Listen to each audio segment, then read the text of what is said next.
So, what do I call you, by the way? I imagine you don't want me to call you PMH. PMH is my name. Oh, PMH is your name, is it? Yeah, really, truly. Really? That's Yeah, those interesting. initials are my full legal name. Ah, I that's don't have amazing. any other name. How did that come about? We're going back now to 1980 when I was about to marry my husband. Hmm. And I couldn't decide what kind of name I should have. And I went over all kinds of thoughts and ideas. And I finally just said, okay, God, you name me. I can't find a name Hmm. that is appropriate, that feels good. So I went to bed that night and had the most unusual vision I have ever had in my life. Hmm.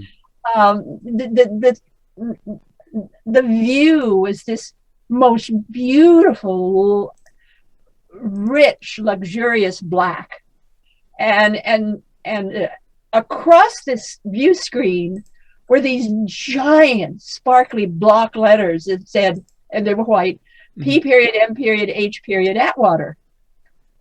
And it woke me out of bed. I just jumped out of bed. I was looking then at a kind of white wall, and then the colors reversed, and then the block letters were now in that beautiful black, Hmm. and one almost touched my nose. I mean, it was quite real. It wasn't fanciful at all. It was quite real, very physical. Hmm. And I was renting a room at the time from a retired couple from Ohio that was in Virginia, but they had retired into Virginia. So I was staying with them. So I go screaming out of my room into the breakfast nook, and they were very concerned. What's wrong? What's wrong? So I told them about this crazy vision, and I said that has got to be the dumbest, stupidest, most egotistical name I've ever heard. And then I caught myself, hey, yeah, here Hmm. I am, sort of cursing, if you will, the name God gave me. Hmm. So I decided I would go back into prayer and see, did I mix anything up here? did Hmm. Hmm. I get it right? And at the end of 9 days, I felt like I had been born with that name. Hmm. It just fit. It just worked. So at marriage, I went through the legal system. That became my name, and I never knew the why Hmm. of such a crazy name for about 20 years. And then it became crystal absolutely clear.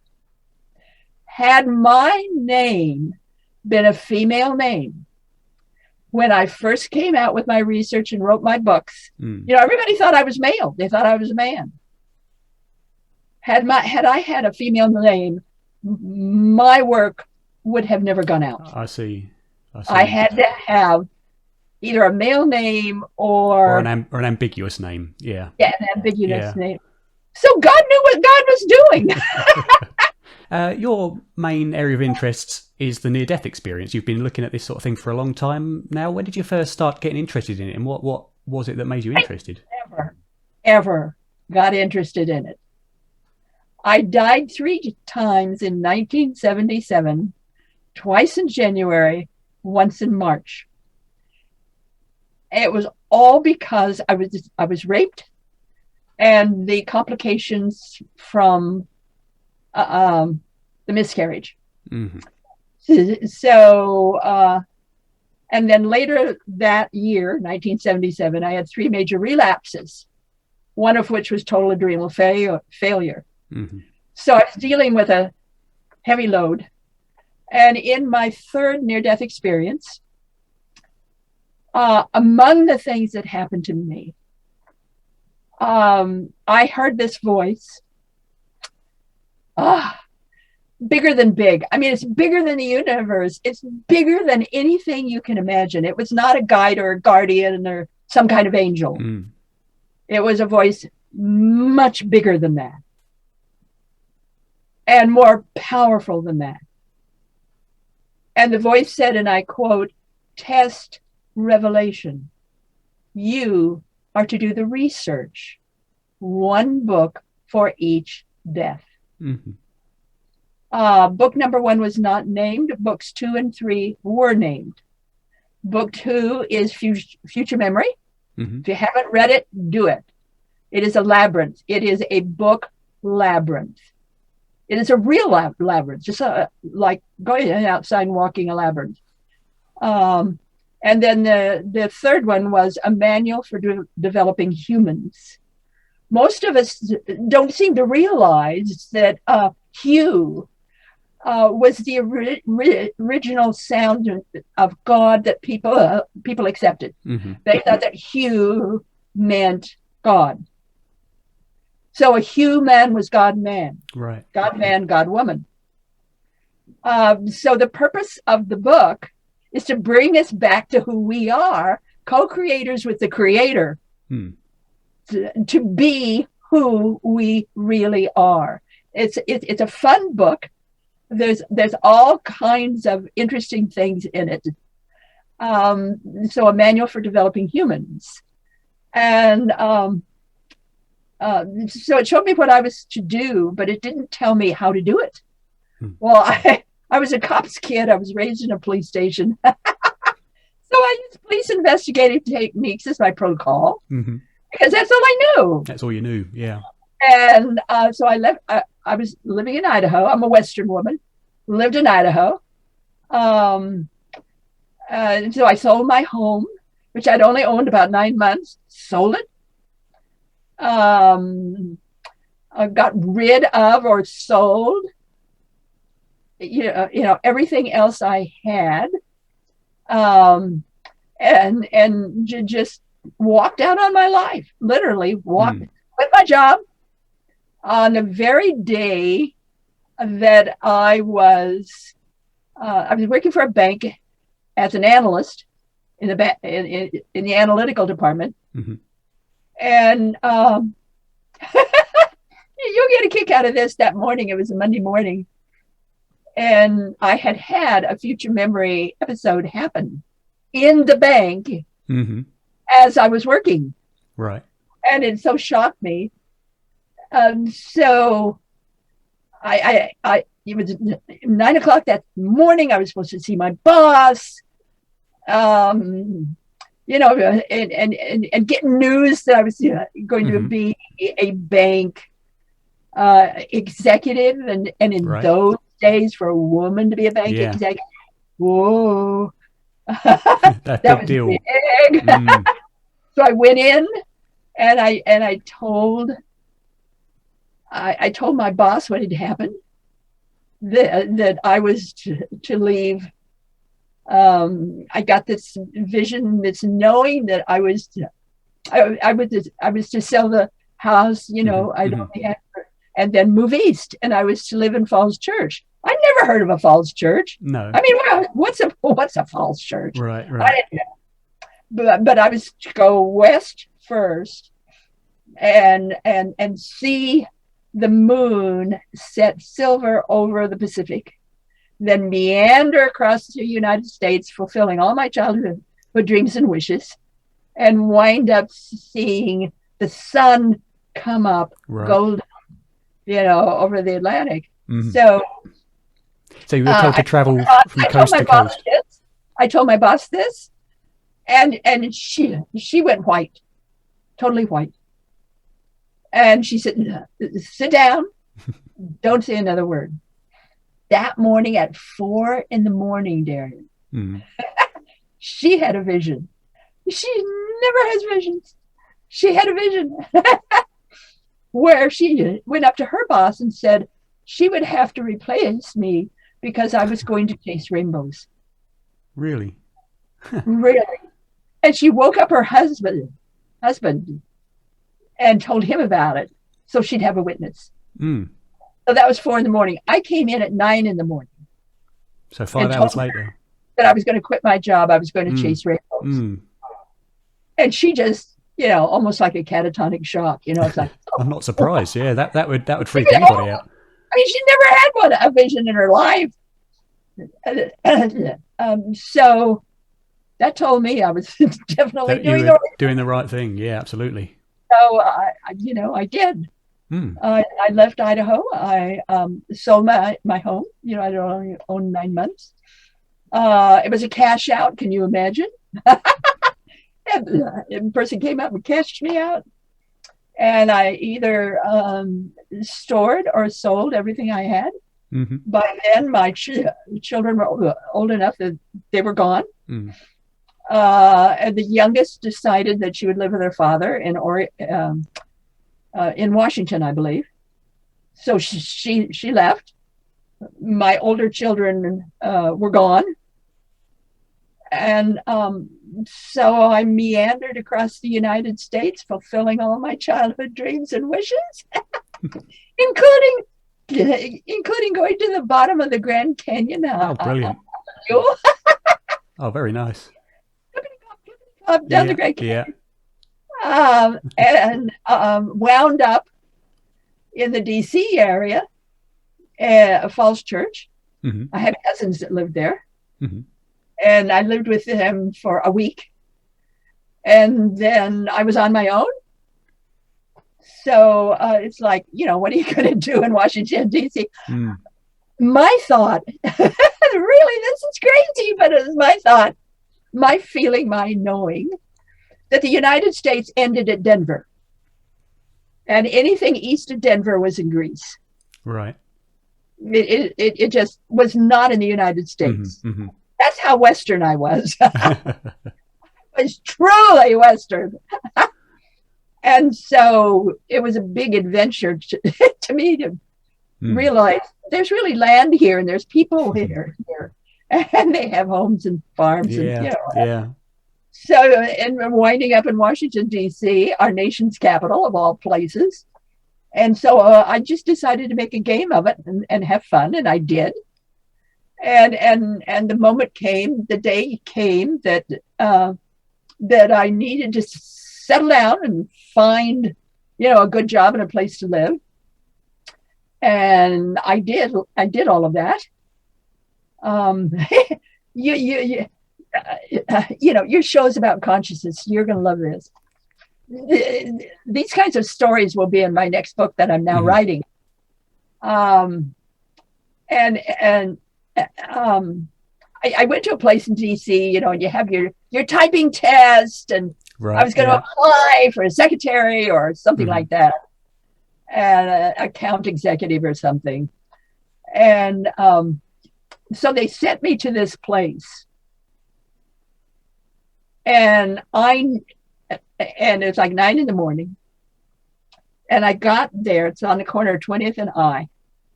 And I got there, and I stood looking at the office.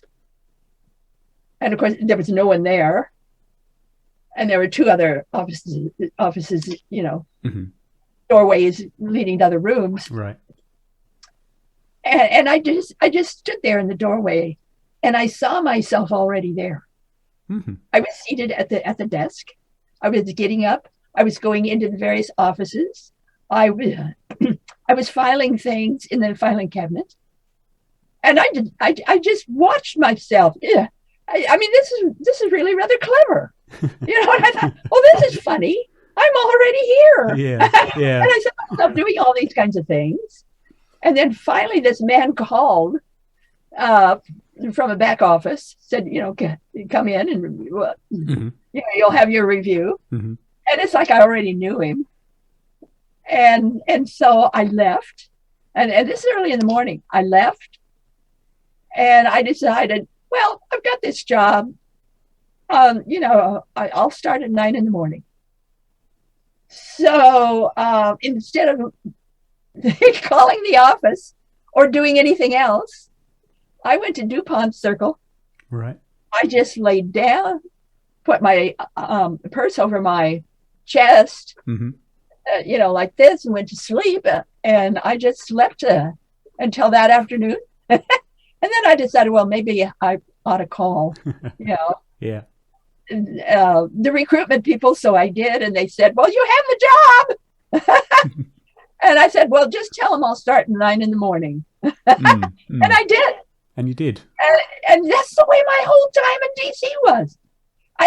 I either knew what was going to happen before it happened, or whatever happened was right on course. What I was to do, or whatever. And I started my research there, and by giving talks. I mean, I didn't know how to find people. No. But I knew that somehow, some way, it would happen. So a group found out about me, wanted me to share my own near-death experiences. They arranged a room. It was a room for like a community room. Guess where it was? It was in the police station. All right. It was in a police station. Oh, yeah. I think that was so funny. So I'm up here.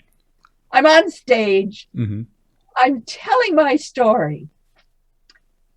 And when it was over, one woman comes up to me. I swear she had stars in her eyes. And she looked up at me and she said, "Oh, I wish something like that would happen to me so I could be like you." And instantly I froze. I just froze. I felt like I had betrayed God. I had done something wrong, because I don't want to advertise that people ought to die. So they have, go through something like I did. Yeah. You can get something similar through meditation and prayer and spiritual work. I felt like I had misled her. So I never talked about it again for years and years and years and years.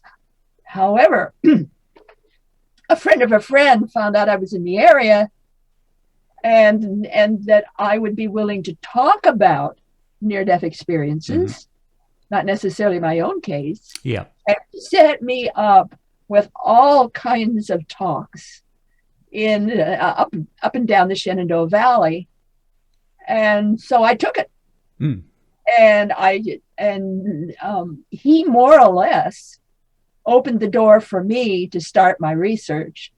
And wherever I went afterward, I invited anybody who had had a near-death experience to come up. We'd all get together after the talk was over and we'd talk about it. And that's where I began my work. My work covers nearly 5,000 adults and children. I worked a good 14 hours a day, sometimes longer, every day. 6 days a week. And I maintained that schedule for, a good 30 years. Well, 25, almost 30 years. Yeah. And I finally decided, well, hey, maybe I can cut those hours a little bit.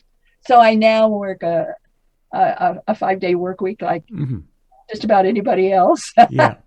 But I was totally devoted to not just finding out about other people's experiences, but what it was like for them afterward. And whenever possible, I'd get in their homes. I would talk to the husband or the wife or the kids or the neighbors or the family. And I remember very much what my dad always said. He said, the body says more than the mouth does. So you're watching bodies. Right. Body language. And what they're doing. And right from the beginning, I was children. And fortunately, I got a job then very early very early in my work, where I worked for an internet company. I'm talking telephone before Ma Bell. And so they would go up and down from the Mississippi River east throughout the United States, that part of the United States. And they would set up these new automated switching systems and telephone systems. And they would need people like me to go in and train the employees how to use it. Computerized switching system. So I was sent all over, everywhere, and everywhere I went, Darian, everywhere I went, there were near-death experiencers, to the point that it was spooky. Let me give you an example. This one time I was working a job in Macon, Georgia, and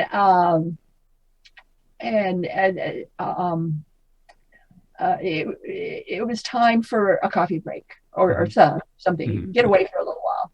So I grabbed a little paperback and I walked down to a truck stop. And I walked inside and I sat in the middle and got a little something to drink. And, I'm just taking some time out. Yeah. Reading out of my paperback. And this guy, I swear he was almost as white as he was tall. Huge man. He comes up to me and he says, "Lady, anybody sitting with you?" I said, "No." "May I sit in that chair?" I thought for a minute. I thought, well, okay. Yeah. He sat just opposite me. He puts his elbows on the table, leans forward, talking, eyeball to eyeball. And he says, "I want you to know that I still drink and I still chase women. But I want you also to know about the time I died. And I want to tell you all about it." Well, didn't know this guy. And it was like that for years and years and years. I'd been walking down a street and a woman would come up to me I never knew her. She didn't know me.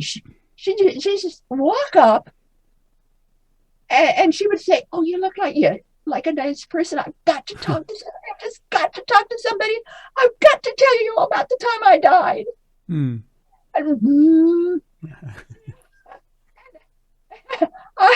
I'm in Minneapolis, Minnesota, and I'm in a taxi, and the guy is taking me to the job site. And I'm a very, very curious person, so I'm asking about, what's the tax base of the city? You got any colleges or universities here? What are the major, the major employers? The guy got tired or frustrated at my question, and he says, "Lady, I come from Egypt. I'm here, just to go to drive. school. Yeah, right. Just to go to school. I don't know any of that, but I can tell you all about what happened to me when I died." And I go, even in a taxi. And another guy,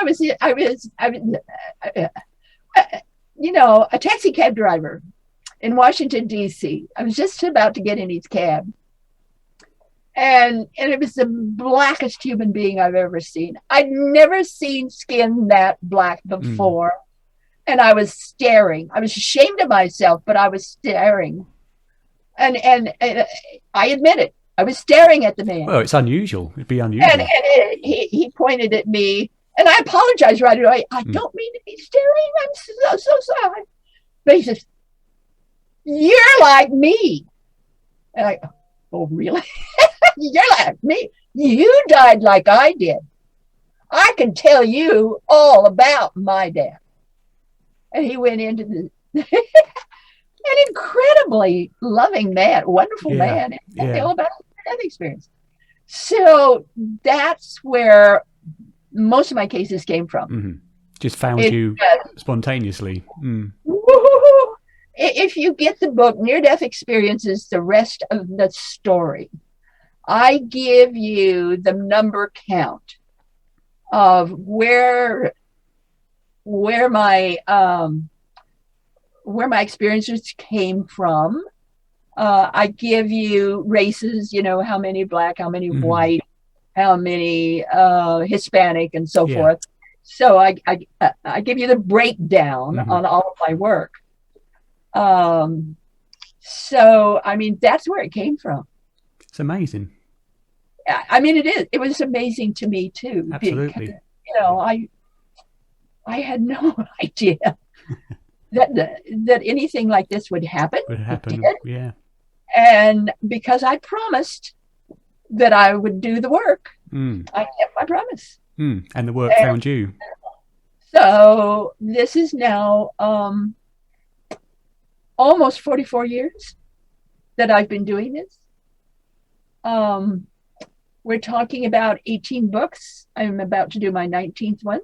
They haven't all been about the near death experience, but near death related. Yeah. And,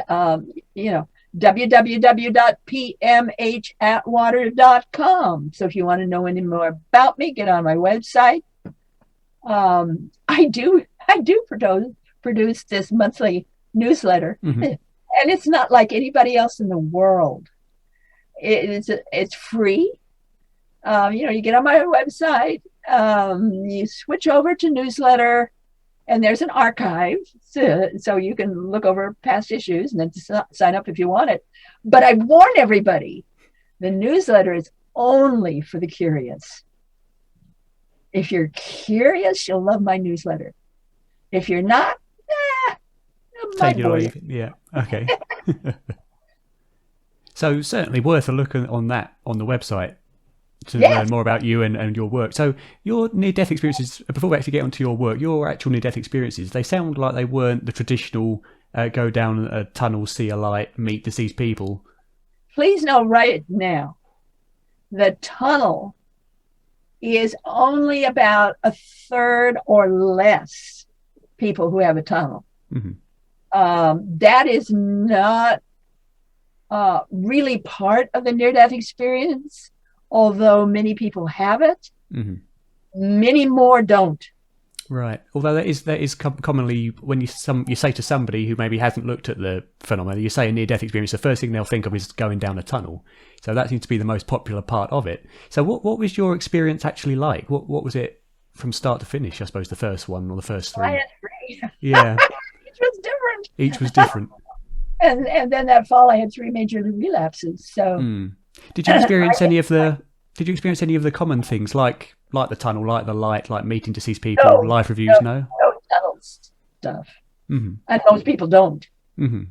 So they're really kind of flummoxed when you say tunnel, and they say, well, I didn't have a tunnel. No. Um, no, the first one was just more, oh, um,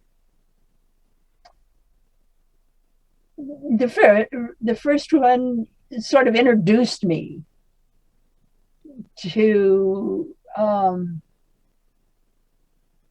very different kind of world, a very different kind of thinking, a very different kind of being. I had a very pronounced and long out of body experience. Um, What was that? What was that like? well, shocking for me. I won't say shocking in the sense that I'd never done it before, because I had. Mm. I had a background in that way back in Idaho. Hmm.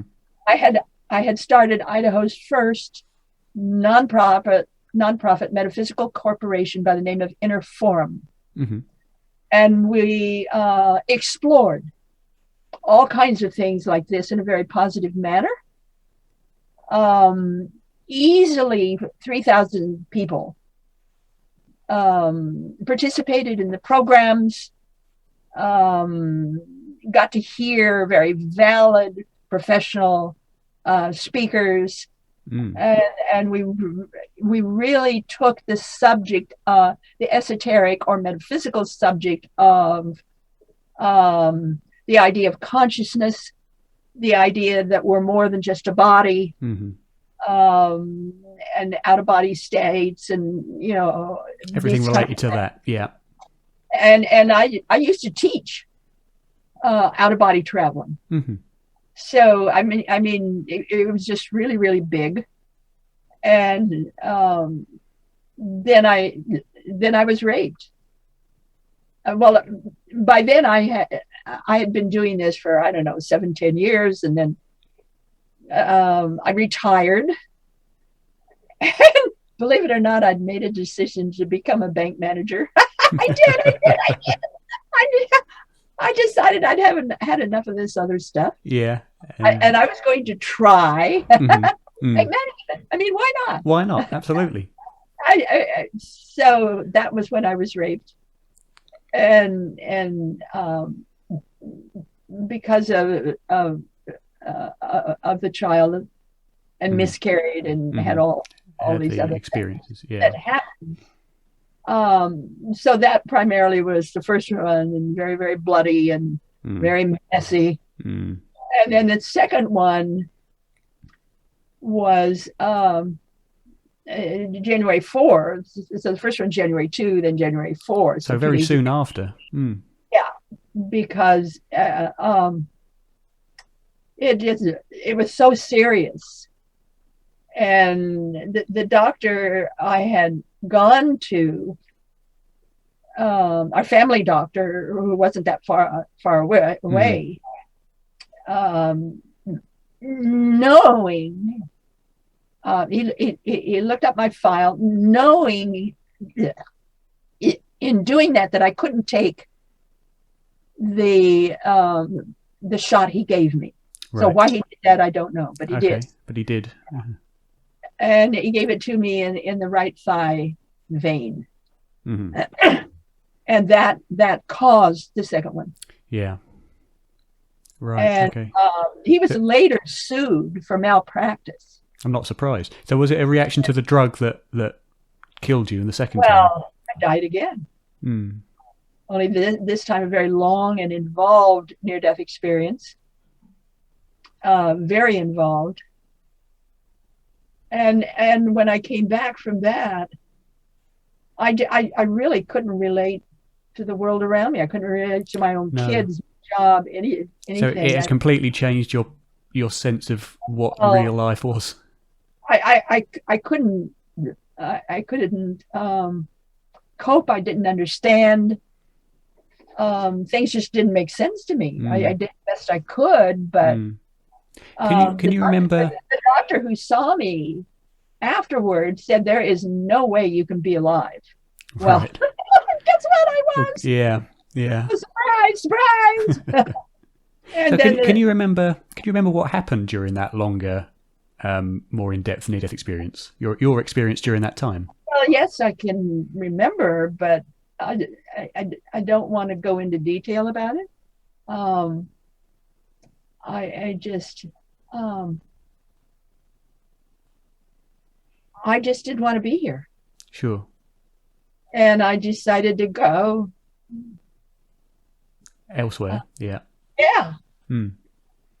And so I was long gone.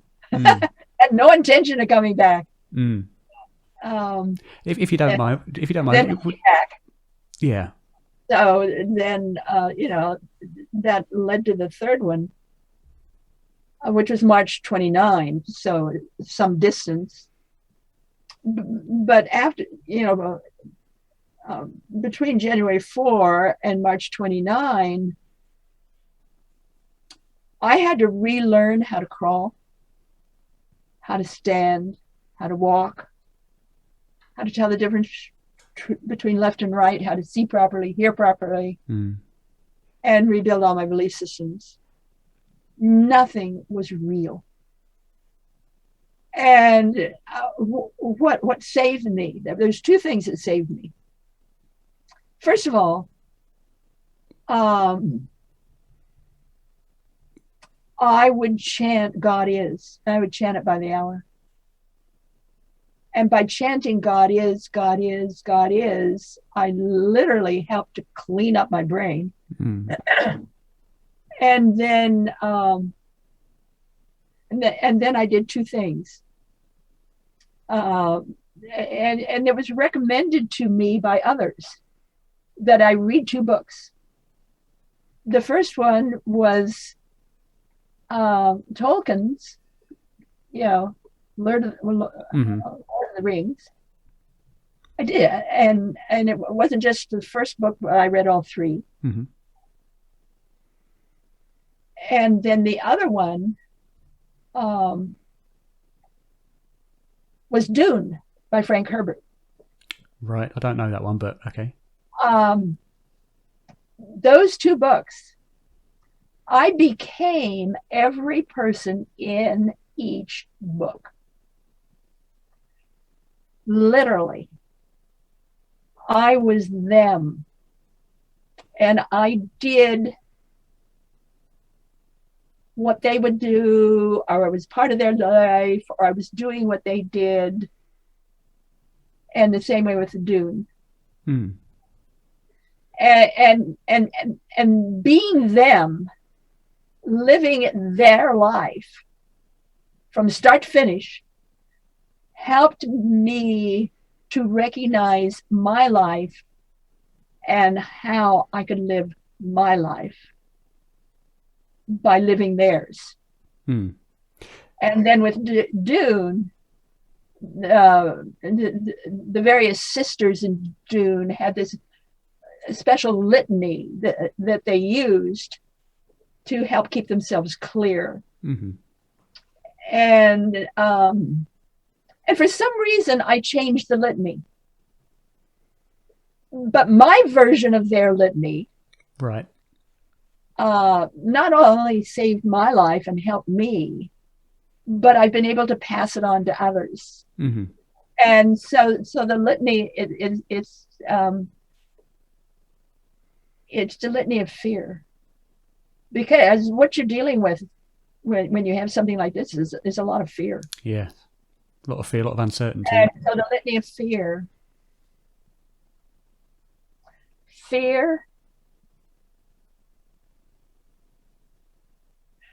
is the mind killer. It is the little death.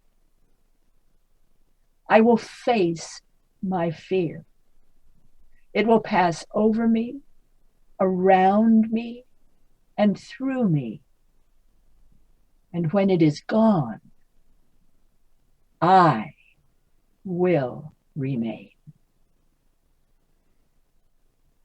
Very poetic. Oh, it's powerful. Mm. And the power of that litany brought me out. That's great.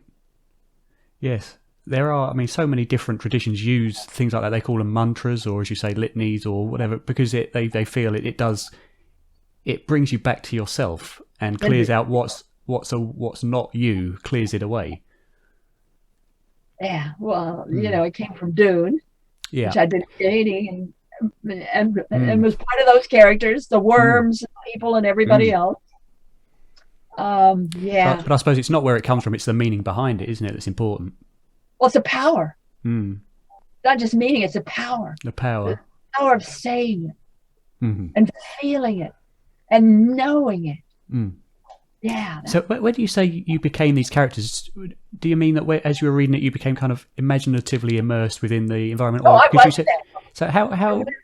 I didn't make it happen. I was them. Instantly, I was them. So what was that experience like? Was it, because I'm trying to imagine it from someone who hasn't experienced it. I'm imagining reading a book and then the way you describe it, suddenly you're sort of kind of almost sucked into that book, into a completely different, and you're no longer in the room reading the book. And it just,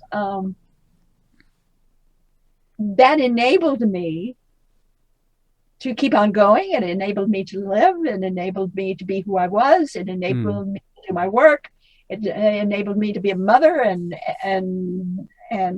be a mother. It enabled me to clean my house. It enabled me to drive my car. It enabled me to balance my checkbook. It enabled me to be a human being.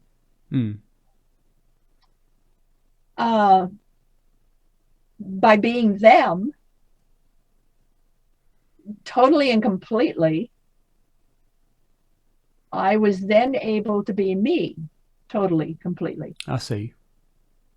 Brilliant. And you mentioned the experience that seems quite common in near-death experiences of not wanting to come back. Do you find that a lot in the research you've done? A lot of them choose to come back, Mm-hmm. but also a lot of them just plop back. Mm. And yes, there are many of them who don't want to come back. They want to stay there, but Yes, and certainly but the way they know it's finished business and they come back. right, indeed, and certainly the way they describe the environments that they visit, and nobody really would want to come back unless they had good reason to. It sounds like such a wonderful place. Well, some of them have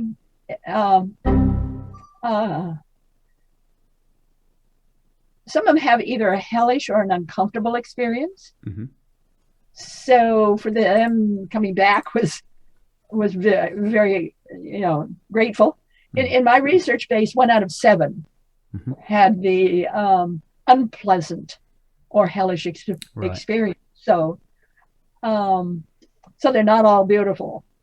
No, But even those that are beautiful, when you come back, you're so mixed up. It's like, how do you live? Because they'll go about normal living, and suddenly another being is there with them, right. or they're taking an out of body trip, or suddenly they know things they should not have known, or suddenly they have a message to deliver to someone else.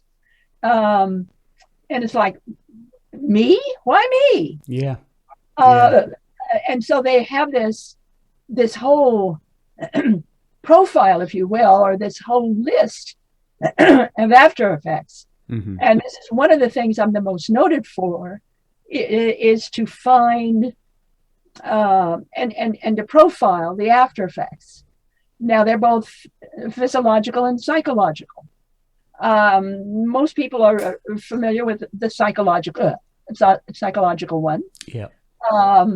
It's like 99.9% know that there's no death. Right. There's absolutely no such thing as death. Mm. Forget about that nonsense. Mm-hmm. And they come back more loving or more altruistic, more interested in other people, more. Many of them become ministers or doctors, or somehow more courteous or more interested in other people, doing whatever they can to help others. Certainly more friendly.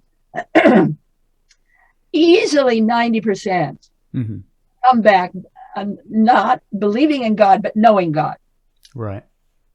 So forget about this nonsense about believing. There's a difference. Yeah. Knowing God, God, and they may not call it God. They may call it, oneness or something like that. Or, the being within, or often have other names besides God. But it's this idea of that presence, that power, that knowing, that existence, that owns the universe, that owns creation. And you are a part of that, very much in the sense of you are a co-creator with the creator. And that becomes very vivid. Not everybody can handle it. Somebody just blows them away. They just can't handle that. But most of them come to the idea or the thought or the knowing that this is true. This is real. So certainly that becomes a major force in everyone's life. But another major force is, how do you handle the psychic stuff? Right. I mean, you weren't psychic before, you become psychic after. If you were psychic before, you become very psychic after. Yeah, absolutely. So forget about forgetting about it. It's there. it enhances the left brain as well as the right brain. They're enhanced together. And many people come back with this incredible ability to know things and do things. I've had a number of adults take the standard IQ tests, and it clearly shows their intelligence has jumped quite a bit. Of course, with little kids, you know, if you get the book, and please do, The Forever Angels, near-death experiences in childhood and their lifelong impact. So if you're looking at experiences between birth and the age of 5, you're going to run into this phenomenon, and it's going to be big time. It's staring you right in the face, and you've got to look at it, because my thought is that we've got this jump start that's happening to little kids right when the basic flooring for the brain and the nervous system is being laid. And same way with skin sensitivity and the digestive system. Yeah. So it's flipping them. It's literally flipping them into enhanced consciousness. And because it's and because it takes place at the foundation, it's building their entire lives. It's massive. Now, in my research of the little ones,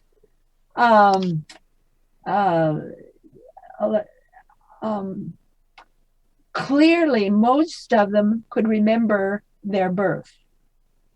So hello, world out there, everybody in the world. Clearly, the majority could remember their birth.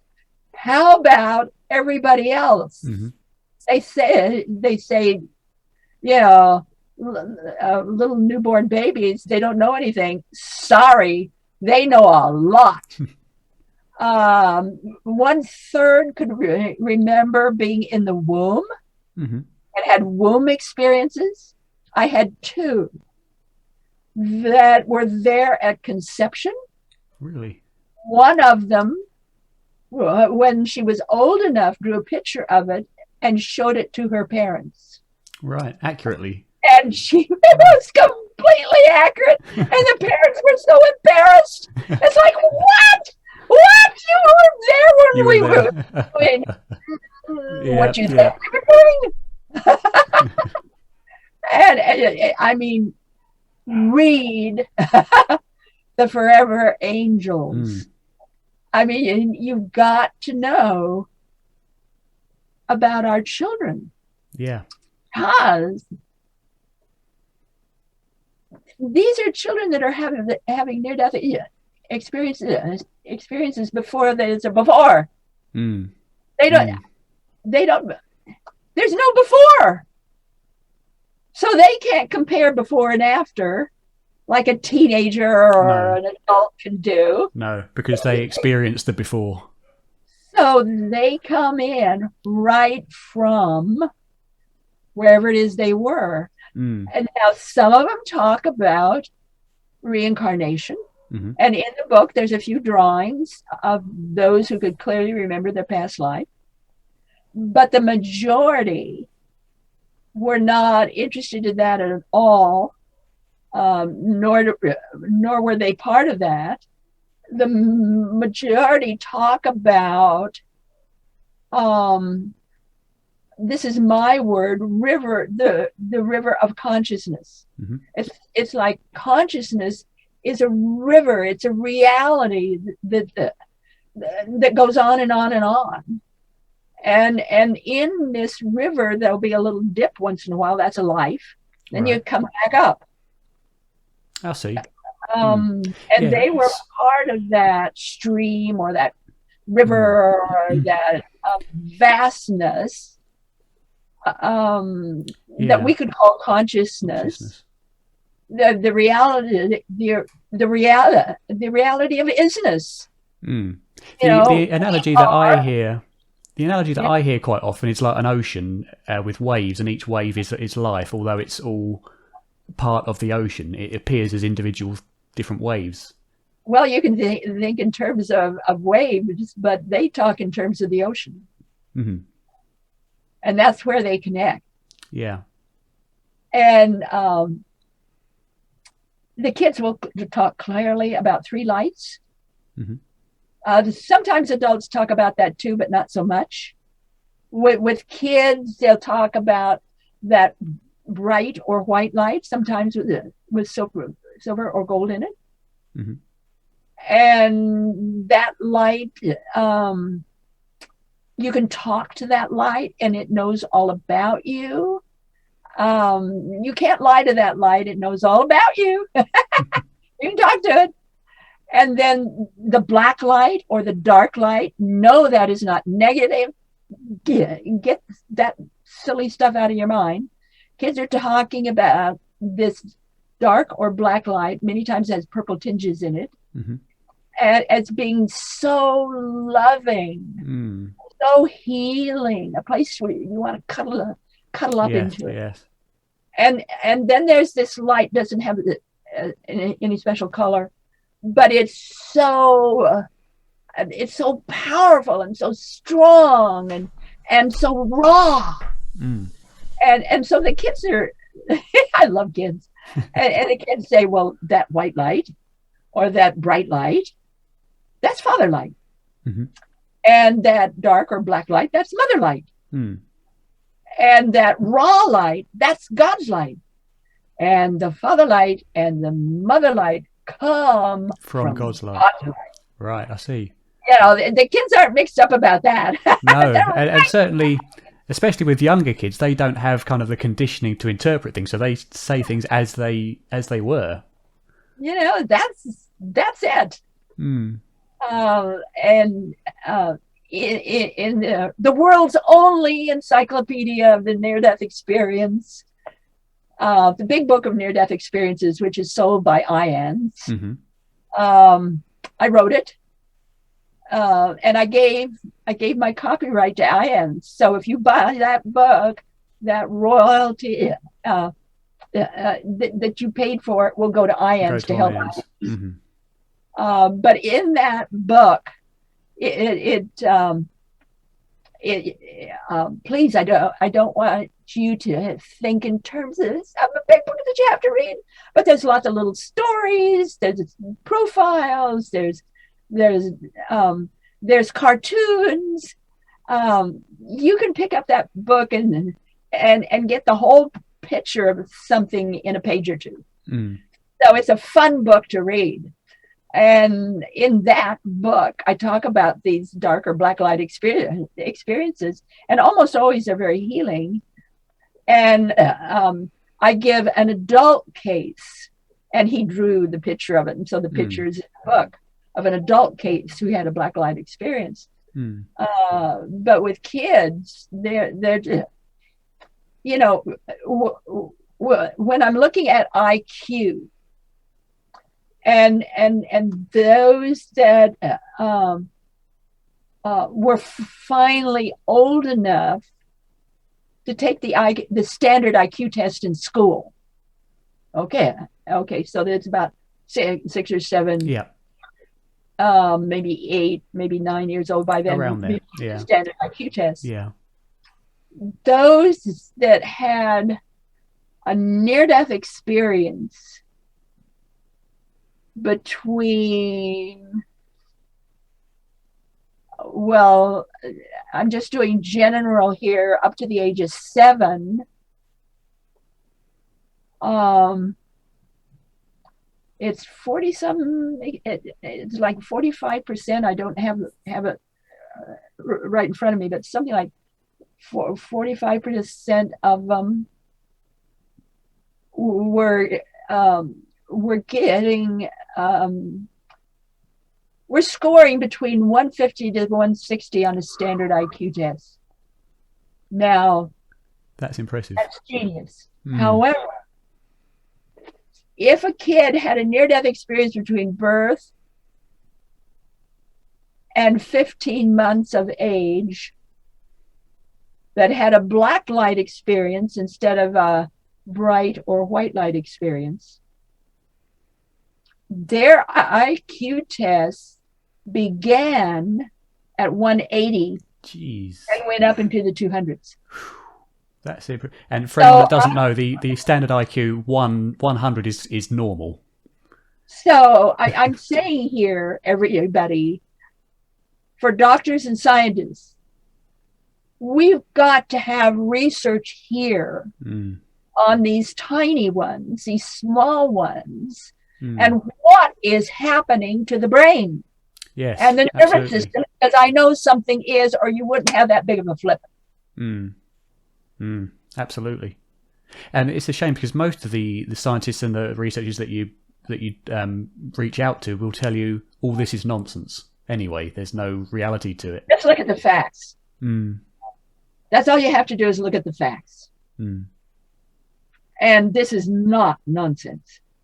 No, absolutely not. Do you find that those who have near-death experiences as well, talking from kind of from the position of those maybe that are scientifically minded atheists and don't believe in any, they believe that once you die, that's it, gone forever. And also, do you find that their experience usually changes that opinion? And how about those who are, say, fundamentally religious, who believe that if you're not of this religion, you go to hell and things like that? One at a time, yeah. We do have some, I know of some adults who had a near-death experience who were atheists. And afterward, they joined the atheist church. Believe it or not, there's an atheist church. And they were smiling and happy, and it had completely transformed their life. To put the word God in there, they couldn't do that. But their personality, their behavior showed very clearly that they had been changed and changed for the better. And they were happy with life. I've only run across 2 near-death experiencers of any age who went through an experience like this and were unconvinced at all that there was anything like greater being. Right, I see. So I've only run across 2. And so, my research base is nearly 5,000 adults and children. So that's a lot. That's quite a good. I haven't heard of anybody either. So we're looking at something that makes a fundamental change in an individual's behavior and thinking, and in the way they use their brain, the way they live. But I hasten to add here that those after effects are not always easy to handle. No. So you're not going to get people floating around on some kind of cloud somewhere saying, "Oh, goody goody." Those after, and especially for children, the after effects are hard to handle because they know more than the parent does. Look, in my research phase, of 397 people who had a near-death experience as a child, of 397, 90% lost any sense of bonding with their parents at all. That doesn't mean they didn't love them. No. They didn't bond with them. Yeah. So we're looking at something that makes a fundamental change within the very being of the child. And so that's absolutely huge. They know more than the parent does. They know more than siblings do. They go to school, they know more than the teachers do. Often they're bullied and Yes. bullied mercilessly. So life can be difficult. Life can be hard. I'd imagine, especially going through school when they're primarily taught that all these beliefs again are nonsense because you are your body and things like that. That must cause a lot of mental turmoil in their minds. Well, yes, or boredom. Or Oh, they boredom, just yes, turn the true. teacher off. I said that you don't know anything. Bye. A lot of that. Mm. Yes, in England, if you read my book, there's a historical section Mm-hmm. Of those people we think had a near-death experience based on Their demeanors and things like that. well, based on the after effects Mm-hmm. and what became of them. And one of them is Benedict Cumberbatch. Oh, right. Yeah, you read his little story I will. So that'd in be the book, interesting. Mm. the Forever Angels. Mm. Yeah. So what of those who are, say, fundamentally religious, who believe that this kind of experience is of the devil, which I've heard several times, and that this is going to turn them to hell and Oh, things like that? well, first of all, I'm going to say I love them all, and I love even their silliness. um, when I was first doing this kind of research, so we're going back a ways. We're going back several decades. Mm-hmm. We're going back to maybe 80s, 90s. Um, the fundamentalist Christians at that time were vicious. Right. I mean, vicious. They would attack you. They would condemn you. They would do black witchcraft against you. Right. Literally. Mm. I had to hire um, a, a special individual who knew how to handle that kind of curse. Mm-hmm. I had to pay her every month for about 3 or 4 years Just to protect yourself. to keep myself healthy. I mean, it was that vicious. Mm. And the Catholic Church at that time was very much against near-death experiences. Well, the Catholic Church has turned around. They've done a complete 180. 180, and they're very supportive even now. With the fundamentalist Christians, I don't know. Depends on the particular church. What I have found with their wonderful movies that they have on now. My husband and I often go, to these kinds of movies because some of them are absolutely wonderful. Mm. But what they do now is they talk about this special blessing from God, or they have another way. They never call it a near-death experience. Never. They don't use that term, but they'll use something like a special vision from God, Yeah, or something, or a miracle or something like that. with the children. Mm-hmm. But they won't use the term near-death experience. But they were near-death experiences. I investigated several that they made movies of, or there's books out. I mean, all I can do is bless them. I mean, we're one family, and God is the God of all. I mean, even these crazy people in Afghanistan. Yes. And that's a hard one to take, but it's the truth.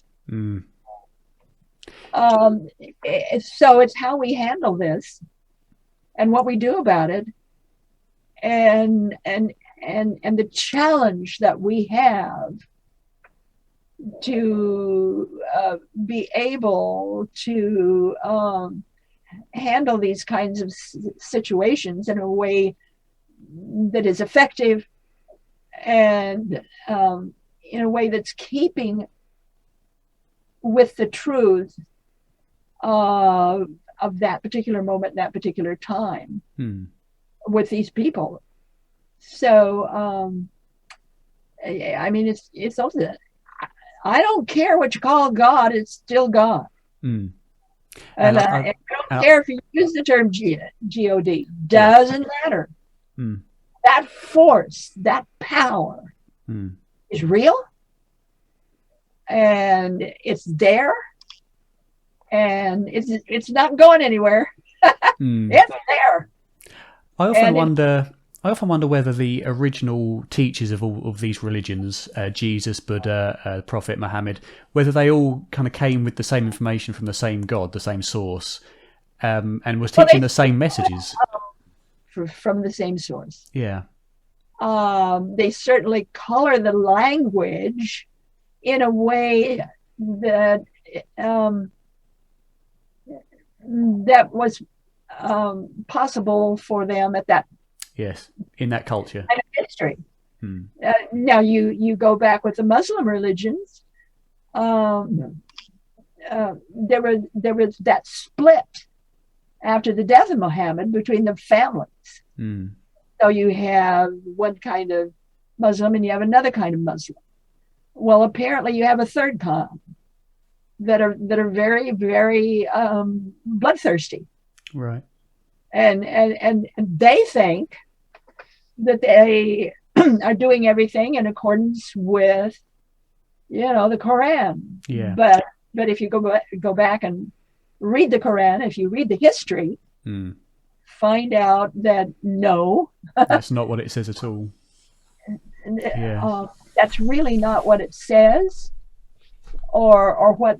If you go to the theologians, it's not what it was meant.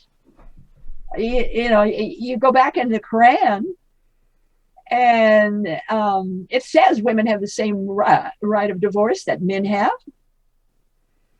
They have the same right to a family, and be the mother of their children, and to take their children. Yeah. They have the same right to money and to handle that money as any man. They do not have to cover themselves. It does not say in the Quran. It indicates that, but it doesn't say they have to. So it's how it's been interpreted. I always think that the various religions that have come up in human history seem to be a different interpretation of one message of love and respect, and so that's why I believe that they all come from the same message. I really recommend that you read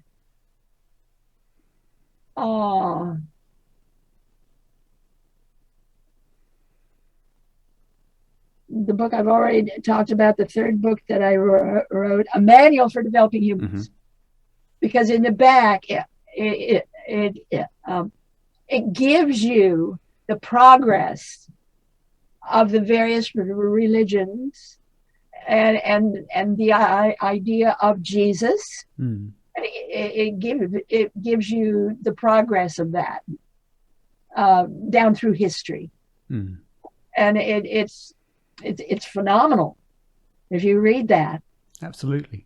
Where this all comes from, and the idea of the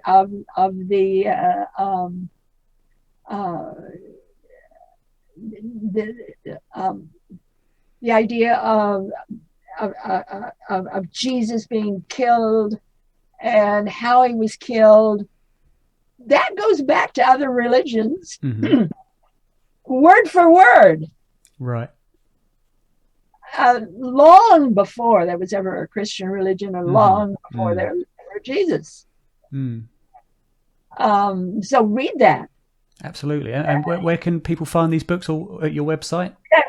Hey, Amazon.com, anywhere you buy books, you can get A Manual for Developing Humans. You can certainly get it from my website, but you can get it from any book source. Any of my books are available from any book source. Perfect. And I want to mention right here for children. I wrote 6 children's books after I'd finished The Forever Angels. And I was so taken by the fact that most of them could remember their birth. And a third could remember being in the womb. That's 397 people. That I wrote 6 little children's books. It's called the Animal Lights series. You can only get it from Amazon.com. Mm-hmm. A wonderful artist did them. And it's of these little animals that come from the light, settle down in their mommy's pocket place, which is her womb, and go through that, and then birth, sometimes a miscarriage. Mm-hmm. And the idea is, excuse me, the idea is that any family, grandparents, whoever, can sit down with the little kids, and they can read that, and they can say, well, do you remember anything like Busy Betty Wiggles did? She's a monkey. Can you remember what she remembers? Mm. So they can quiz normal everyday kids. They can quiz them to see, well, did they pick up anything from birth? Mm. They remember being born? Do they remember being a baby? Do they remember being in mommy's womb or her pocket place? Mm. So I did some research. There's no other books like this in the world. So if you're a mom or a dad or grandparents, or an expecting parent, expecting parents, get these little books, and they're fun books, of course, with the little animals and everything. They're fun books to read and go through and find out what your kid remembers. Brilliant. Absolutely. Okay, brilliant. So I suppose to finish off, my channel's mainly, or my project's mainly focused on what happens after physical death, which is what Seeking Eye is. So what would you suggest from your years of research and your own experiences? What would you suggest they indicate about what happens to us after death? Well, first of all, I would say there is no death. The only thing you lose is the body you're wearing. You don't lose your mind. You don't lose your memories. You don't lose you. The only thing you lose is your body. And almost all near-death experiences will say the same thing, child or an adult. Mm-hmm. So you're only losing what you wear. You're not losing who you are. Mm. And that's very comforting. You don't lose your memories. You don't lose. Yeah, you don't lose that stuff. No. You don't lose you. Mm. You just lose what you look like. Yeah, you just lose what you've been wearing. That's all.